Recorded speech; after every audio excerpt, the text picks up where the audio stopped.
এখন আমরা আলোচনা করব থার্ড সেমের এক্সাম কবে হতে পারে বা কবে হওয়ার সম্ভাবনা আছে। তো তাই জন্যই আমরা প্রথমে দেখে নিচ্ছি আগের এক্সামগুলোর ডাটা।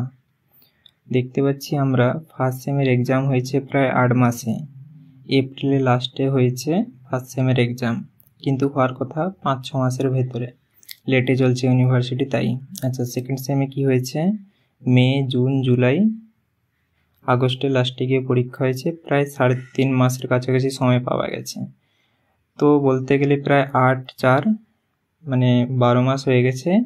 তো একটা পরীক্ষা হচ্ছে প্রায় 8 মাসে, একটা পরীক্ষা হচ্ছে প্রায় 4 মাসে। কি অবস্থা ইউনিভার্সিটির! এই করে মোটামুটি 2টো পরীক্ষা কমপ্লিট করে নিয়েছে 1 বছরে, তো ওটা মিটে গেছে, ভালো কথা। এবারে থার্ড সেমের কি অবস্থা এখন একটু দেখা যাক। থার্ড সেম এখন বর্তমান আগস্টে পরীক্ষা হয়ে গেছে, সেকেন্ড সেমের লাস্টে। এবারে তাহলে আমরা থার্ড সেমে এখন পাওয়া যাচ্ছে সময় বর্তমান সেপ্টেম্বর, অক্টোবর, নভেম্বর, ডিসেম্বর এবং জানুয়ারিতে গিয়ে পরীক্ষা। এটাই বেশি সম্ভাবনা আছে। কেন না, প্রায় 5 মাসের কাছাকাছি সময় হয়ে যাচ্ছে। ডিসেম্বরের দিকে নোটিশ দিবে আর জানুয়ারির দিকে পরীক্ষা করিয়ে নেবে। এটাই একটা বড় সম্ভাবনা আছে।